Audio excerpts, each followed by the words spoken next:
صحیح بخاری میں آتا ہے جب نبی الاسلام کی وفات ہوئی تو حضرت عمر نے تلوار نکال لی کہ میں اس کی گردن کاٹ دوں گا جو کہے گا کہ نبی الاسلام فوت ہو گیا۔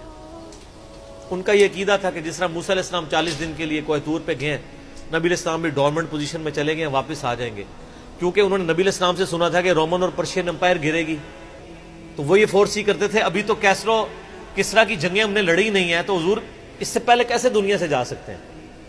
لیکن اللہ نے تو آپ کو پروفٹ بنوانا تھا نا، کہ آپ کے جانے کے بعد فتوحات کروانی تھی، تاکہ پتہ چلے کہ پیچھے اللہ کھڑا ہے۔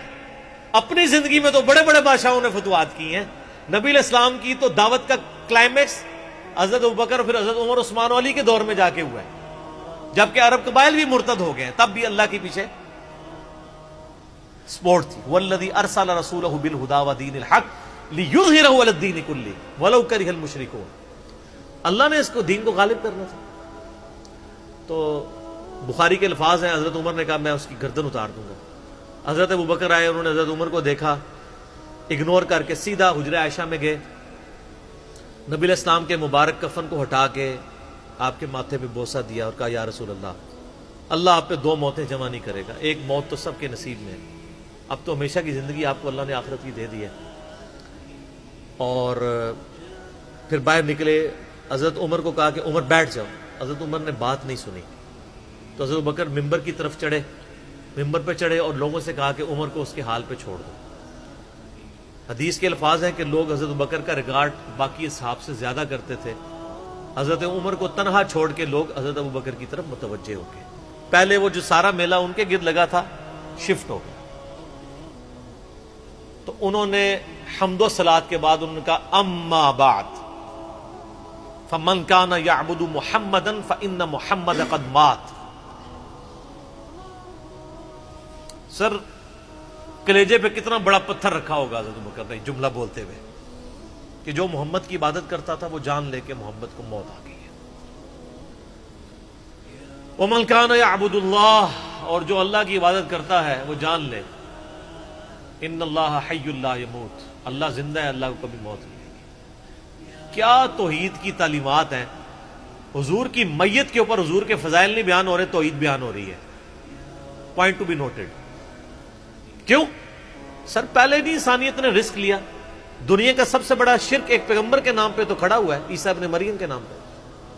نبی علیہ السلام کو عیسیٰ ابن مریم نہیں اللہ نے بننے دیا۔ ایسے تربیت یافتہ وہ صحابہ جو کل تک آپ کے وضو کا پانی نیچے نہیں گرنے دے رہے تھے، آج وفات پہ کھڑے ہو کے فرضی خطبہ دے رہے ہیں۔ جو محمد کی عبادت کرتا تھا جان لو محمد کو موت آ گئی ہے، جو اللہ کی عبادت کرتا تھا جان لو اللہ زندہ ہے۔ پھر آیت بھی پڑھی، صرف فرضی جملہ نہیں بولا۔ آپ تو کہہ رہے ہیں شرک ختم ہو گیا، حضرت بکر جب شروع نہیں ہوا تھا اس وقت بھی کہہ رہے تھے کہ نبی علیہ السلام کو کسی نے خدا نہیں بنانا، کیونکہ بخاری کی حدیث ہے، دیکھنا میری شان کو اس طرح بلند نہ کرنا جس طرح عیسیٰ ابن مریم کو لوگوں نے کیا۔ میں اللہ کا بندہ اور اس کا رسول ہوں، مجھے اللہ کا بندہ اور اس کا رسول ہی کہنا۔ سر وارفتگی، دیوانگی، عشق کی ساری کیفیت حضور کی وفات کے بعد بالکل چینج ہوگی۔ صحابہ کی ہونا تو چاہیے تھا جو وضو کا پانی نہیں گرنے دے رہے تھے جا کے قبر کی مٹی چاٹنا شروع کر دیتے، ایسا نہیں ہوا۔ وہ تعلیمات کی باؤنڈریز کو کراس نہیں کرتے تھے۔ تو پھر انہوں نے آیت پڑھی، سورہ آل عمران آیت نمبر 144، وما محمد الا رسول قد خلت من قبلہ الرسل افإن مات او قتل انقلبتم علی اعقابکم۔ محمد تو نہیں مگر ایک رسول ہی، اگر یہ فوت ہو جائیں یا دین جو جنگ میں قتل کر دیے جائیں، شہید ہو جائیں، کیا تم دین سے الٹے قدم پھر جاؤ گے؟ جو کوئی دین سے الٹے قدم پھیرے گا اللہ کا کوئی نقصان نہیں کرے گا، اور اللہ ثابت قدم رہنے والوں کو جزا دے گا۔ پھر سورہ الزمر کی آیت نمبر 30 پڑھی، انک میت وانہم میتون، اے نبی تمہیں بھی مرنا ہے اور ان کو بھی موت آنی ہے، تمہارے مخالفین کو، پھر تم اللہ کے حضور جھگڑو گے، اللہ تمہارا فیصلہ کرے گا۔ یہ سیدنا ابوبکر کی حضور کی وفات کے وقت استقامت تھی۔ پھر جھگڑا کھڑا ہو گیا، حضور کو دفنانا کدھر ہے؟ جامعہ ترمذی میں حدیث ہے، سیدنا ابوبکر کہتے ہیں کہ میں نے نبی علیہ السلام سے یہ بات سنی تھی کہ اللہ اپنے پیغمبر کو وہیں پہ موت دیتا ہے جو اس کے لیے سب سے پسندیدہ جگہ اللہ کے نزدیک ہوتی ہے، تو حضور کی جو چارپائی ہے نا اس کے نیچے ان کی قبر کھودو، وہاں پہ اللہ نے ان کو موت دی۔ پہلے صحابہ میں رائے نہیں طے ہو رہی تھی کہاں دفنانا۔ پھر سنن نسائی الکبریٰ کے اندر پورا وفات النبی چیپٹر ہے، سنن ابن ماجہ میں بھی موجود ہے کچھ حصہ اس کا۔ پھر لوگوں نے پوچھا کہ نبی علیہ السلام کا جنازہ ہوگا، انہوں نے کہا پھر لوگوں نے پوچھا کہ نبی علیہ السلام کا جنازہ ہوگا، انہوں نے کہا ہاں ہوگا۔ اسی طریقے سے تکبیر کہو اور سورہ فاتحہ اور اس کے بعد درود شریف اور اس طریقے سے 4 تکبیرات پڑھو۔ لیکن ایک فرق تھا کہ نبی علیہ السلام کو پروٹوکول صحابہ نے دیا ہے کہ آپ کی جو جنازے کی نماز ہے نا وہ جماعت کے ساتھ نہیں ہوئی۔ صحابہ نے یہ پروٹوکول دیا ہے کہ حضور کی میت کی موجودگی میں بھی کوئی شخص امامت نہ کروائے۔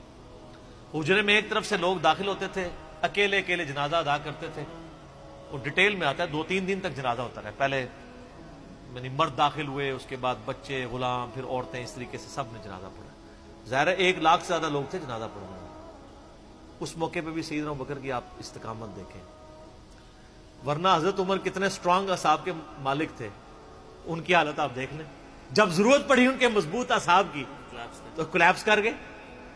ابوبکر ہی کھڑے ہوئے ہیں، تو حضور کو پتا تھا نا میں نے مصلی پہ کسے کھڑا کرنا ہے۔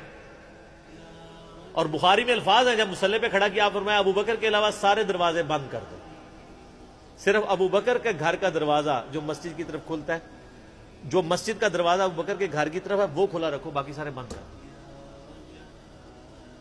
تو نبی علیہ السلام کو یہ پتا تھا کہ کس لیول کا کس بندے کا یعنی ایمان ہے، اس کے اعصاب ہیں۔ اور بخاری کے الفاظ ہیں جب حضرت ابوبکر نے خطبہ دیا، حضرت عمر کہتے ہیں میرے پاؤں میرا بوجھ نہیں اٹھا سکے، اور مجھے یقین آ گیا کہ حضور فوت ہو چکے۔ یہاں قرآن و حدیث سن کے کسی کے کان پہ جوں تک نہیں رنگتی، وہاں پہ حضرت ابوبکر کا خطبہ اور آیات سن کے حضرت عمر کہہ رہے ہیں کہ میرے پاؤں میرا بوجھ نہیں اٹھا سکے، کہ یہ تو واقعی تو قرآن کی آیت۔ اور اس میں بخاری مسلم صحیح بخاری میں الفاظ ہیں کئی دن تک ہم جب بھی صحابہ ایک دوسرے کو ملتے تھے تو یہی آیت سنایا کرتے تھے، وما محمد الا رسول قد خلت من قبلہ الرسل افئن مات او قتل انقلبتم علی اعقابکم، کہ محمد تو نہیں مگر ایک رسول، انہیں بھی تو موت آنی ہے، تاکہ ہمیں یہ یقین آ جائے کہ حضور دنیا سے چلے گئے۔ تو یہ صحابہ کرام علیہم رضوان کی نبی علیہ السلام کے ساتھ عقیدت تھی۔ اور سیدنا ابوبکر آپ کو بالکل صف اول میں نظر آئیں گے، ٹاپ آف دا لسٹ، معاملات کو ہینڈل کرنے میں، چیزوں کو بالکل من و سنت کے مطابق ڈھالنے میں، اور ہر معاملے میں رجوع لانے کے اوپر، اور اہل بیت کے ساتھ کمٹمنٹ کے اوپر، ہر مسئلے میں آپ کو حضرت ابوبکر صدیق کی قربانیاں ٹاپ آف دا لسٹ نظر آئیں۔ تو بات کہاں سے کہاں شروع ہوئی، فی البدی میں تو اور گھنٹوں بول سکتا ہوں، مجھے اتنی حدیثیں یاد ہیں یہ فضائل کے اعتبار سے۔ آخر میں اصول برکت کے لیے میں وہ حدیث بیان کروں گا جو میں اکثر بیان کرتا ہوں۔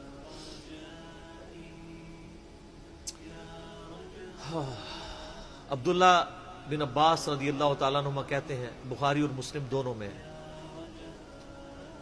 کہ سیدنا عمر کی میت رکھی ہوئی تھی اور لوگ آ کے ان کی میت پہ سلام پڑھ رہے تھے، اور اپنے اپنے انداز میں خراج تحسین پیش کر رہے تھے کہ اس شخص کی وجہ سے اسلام کو کیا عروج ملا۔ تو کہتے ہیں اتنے میں میں نے محسوس کیا کہ ایک شخص میرے پیچھے آ کے کھڑا ہوا اور اس نے میرے کندھے پہ یوں کونی رکھی، میری پیٹھ اس کی جانب تھی، اس نے کونی میرے کندھے پہ یوں رکھی، اور حضرت عمر کی میت سے مخاطب ہو کے کہنے لگا کہ اے عمر اللہ تجھ پہ رحم فرمائے، تو روئے ارض پہ ان لوگوں میں سے ایک شخص تھا کہ میری بھی خواہش تھی کہ میں ان اعمال کے ساتھ اللہ کے حضور پیش ہوتا، کہ اگر اللہ کے حضور پیش ہونے کے لیے مجھے بہترین اعمال چاہیے تو تیرے اعمال۔ ظاہر ہے جی رومن اور پرشین امپائر گری ہے، کس لیول کا عروج، کیونکہ میں نے رسول اللہ صلی اللہ علیہ وآلہ وسلم سے بارہا سنا تھا، میں ابو بکر اور عمر داخل ہوئے، میں ابو بکر اور عمر نکلے، میں ابو بکر اور عمر نے یہ کیا، تو مجھے بڑی امید تھی کہ تم اپنے 2 ساتھیوں سے جا ملو گے، یعنی رسول اللہ اور ابو بکر کے ساتھ صلی اللہ علیہ وآلہ وسلم رضی اللہ عنہ۔ تو یعنی نبی علیہ السلام کے بعد سیدنا ابو بکر اور پھر حضرت عمر بھی وہیں پہ پہنچ گئے۔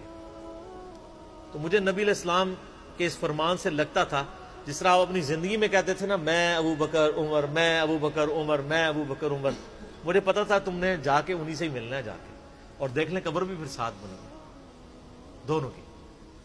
تو عبداللہ ابن عباس کہتے ہیں کہ میں نے جب یوں مڑ کے دیکھا تو وہ سیدنا علی بن ابی طالب تھے جو حضرت عمر کی میت کے اوپر یہ کلمات پڑھ رہے تھے.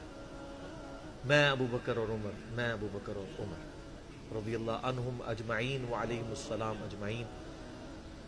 اللہ تعالیٰ ہمارے دلوں میں خلفائے راشدین کی محبت، اہل بیت کی محبت راسخ فرمائے رضی اللہ عنہم اجمعین وعلیہم السلام اجمعین، اور قیامت والے دن حوض کوثر پہ ان کے ساتھ محشور فرمائے. آمین ثم آمین.